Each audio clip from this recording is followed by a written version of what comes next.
Good morning, church. Good morning. My reading is from 1 Peter chapter 4, verses 8 through 11. Above all, maintain constant love for one another, for love covers a multitude of sins. Be hospitable to one another without complaining. Like good stewards of the manifold grace of God, serve one another with whatever gift each of you has received. Whoever speaks must do so as one speaking the very words of God. Whoever serves must do so with the strength that God supplies, so that God may be glorified in all things through Jesus Christ. To him belong all glory and power forever and ever. These words are for the people of God. Thanks be to God. It's a long ways from sitting in the back to standing up here. So if you'll just pray with me for a minute. Lord, may the words of my mouth be pleasing to you, and may the hearing of these words be fruitful. Amen. It's 2025. When did that happen? Seems like just, oh well. A little girl stopped me last week and asked me what year I was born in. I told her 1945. For the math wizards, that means I'm going to be 80 next month. So, 1945. Well, this little girl, she thought for a moment, looked me in the eye and said with a stern voice, "That's not a real year.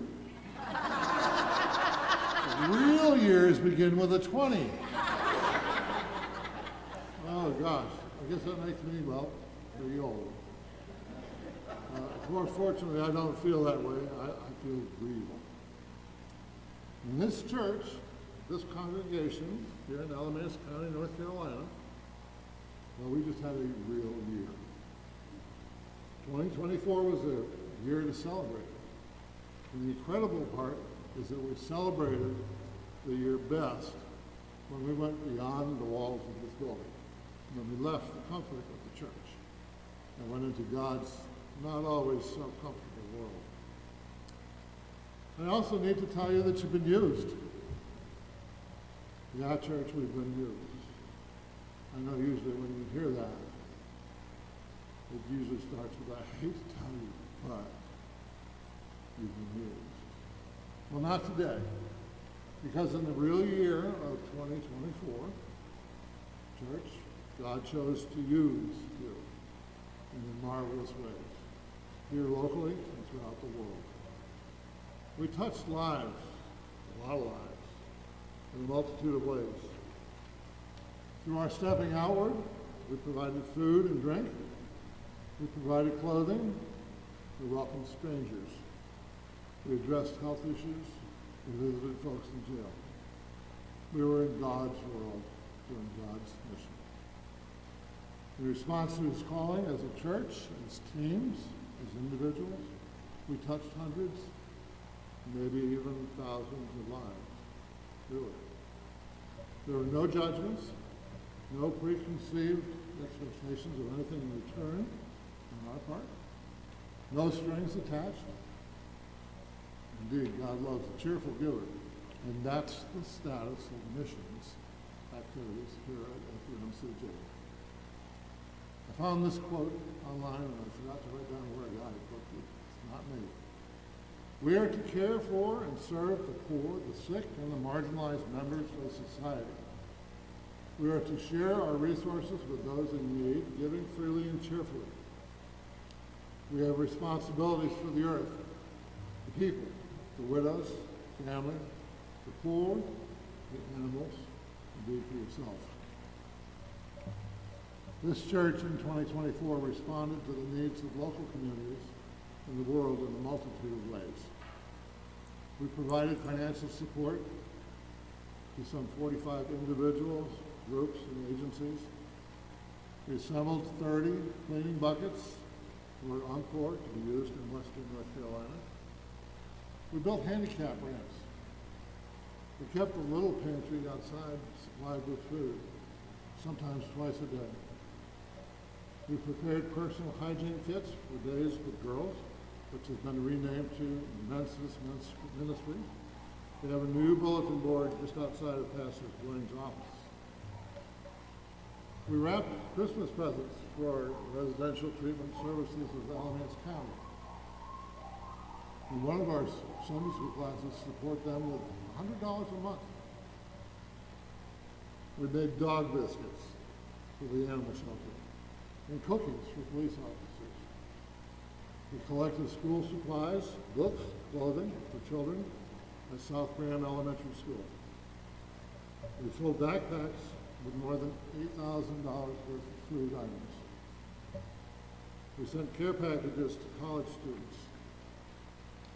We sent huge checks to Umpqua for Western North Carolina in response to Hurricane William. Nearly $15,000.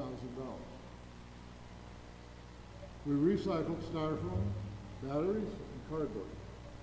We sponsored a farmer's market. And you can bet that the United Women of Faith collected for partners in ministry and mothers and their children just about everything. And these are just the ones I know about. I'm sure that there are more that I don't know about. So 2024 was a real year.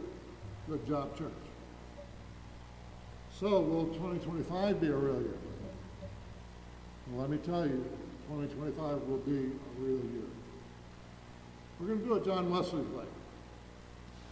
Do all the good you can, by all the means you can, in all the ways you can, in all the places you can, all of the times you can, to all the people you can, as long as ever you can. That's about as Methodist as you can get. Actions matter, so yes, you can. And we'll be supported biblically from Matthew 7. Do unto others whatever you would have them do to you. Galatians, bear one another's burdens. Mark, the Son of Man came not to be served, but to serve. And of course, you remember the story of the Good Samaritan in Luke. And so we will continue our 2024 outreach to support individuals, groups, and organizations in need with both financial and material support. In this real year of 2025, we're going to intensify our focus on hunger and food insecurity, both here in the world and on disaster relief, again, in the United States and internationally. Let's be sure we all understand the definition of hunger, of food insecurity, and a new term called food desert. Hunger is a feeling of discomfort or weakness caused by a lack of food, coupled by the desire to eat. You ever been hungry? By the time I get home from church, I'm going to Lidl's, I'm hungry. Not hungry, I'm hungry. Food insecurity is the condition of not having access to sufficient food or food of inadequate quality to meet one's basic needs. Let me give you some statistics. Alamance County has a total population of about 180,000 people. As Chris mentioned, 13% of them, which is 23,400 people, fall into the category of being hungry or food insecure. If we took all of the people who attend on a Sunday, we average about 200 people. We took them all and put them in here, early service, this service, all the online folks, and we put them all on this side of the church. Everybody on this side of the church represents those that are hungry and food insecure. 26 out of 200 people.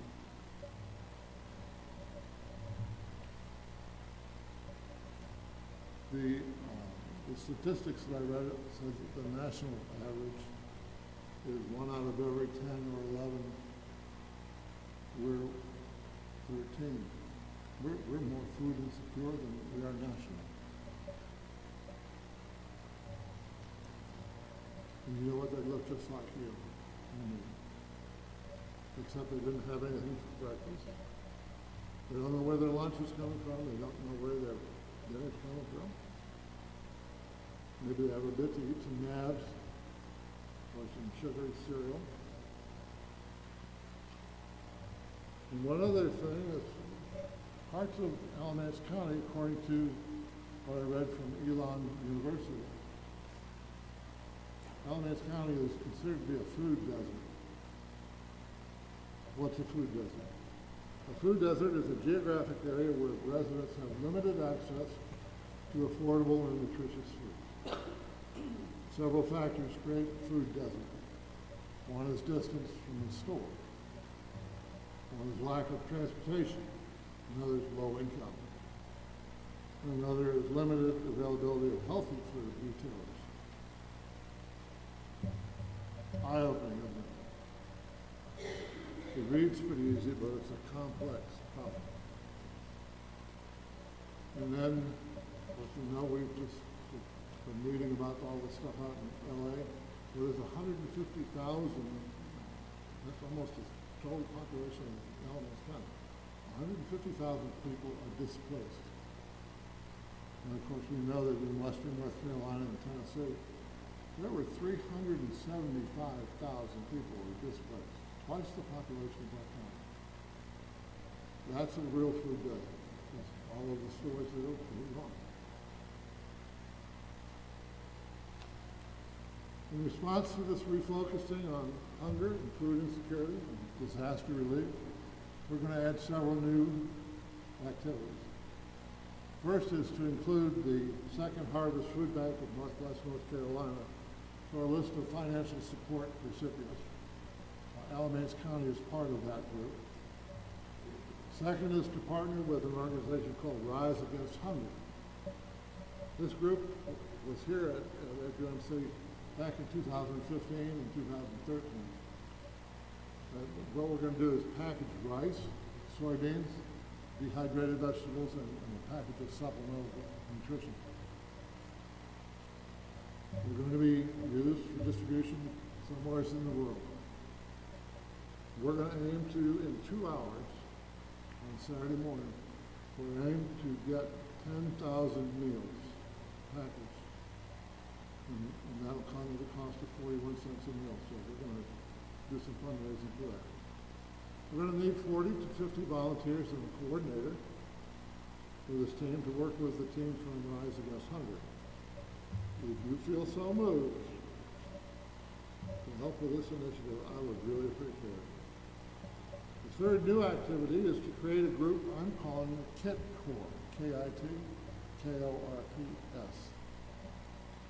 This group will be tasked to proactively, as opposed to reactively, assemble UMCOR disaster relief kits on a regular basis throughout the year, just to be ready for when, and we know it's going to happen, for when it happens, when the emergency situation arises.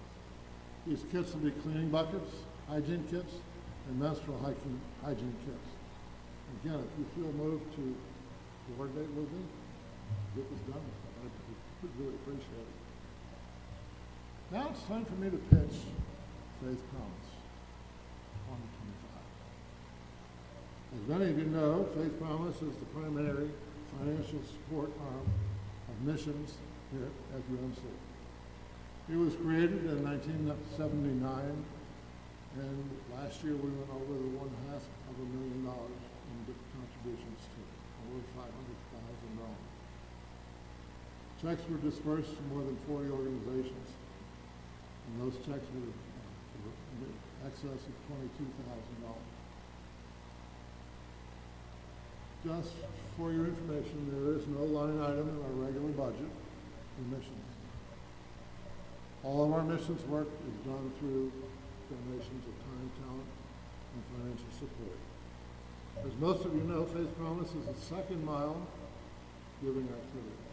It is over and above the regular pledge support to the church.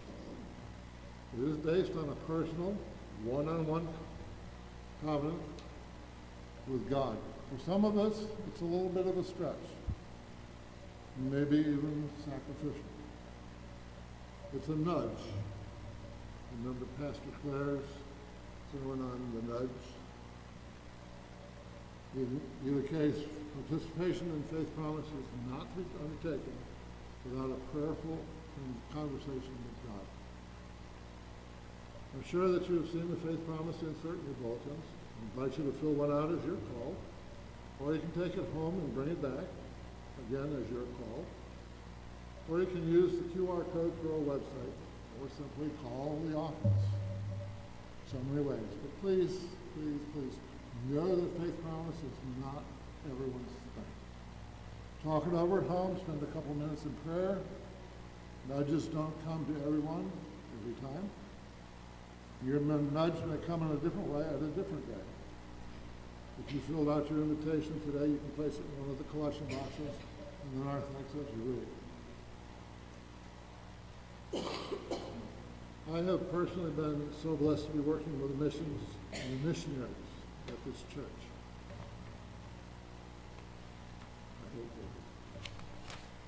In particular, I've learned so much about the need for missions and missionaries here in Alamance County, as well as the rest of the world. There are so many people who need help with food, shelter, with medical care, with clothing, with just a gentle word and a handshake. Now, be alert. As you leave this place today, there is an implied warning at each door saying, beware, you are now entering God's world. There is much to do. Get busy. And to recall the words from 1 Peter, it says, each of you should use whatever gift he has received to serve others. In 2025, I hope you get a nudge to be in God's world. It's right out there on the other side of the doors. The nudge may be gentle, it may knock your socks off, but be ready. Just be ready. And do you remember what Pastor Dwayne said last week as we were dismissed? Don't be surprised if you see Jesus. God's blessings on each of you and your families and this congregation of missionaries in the real year of 2025.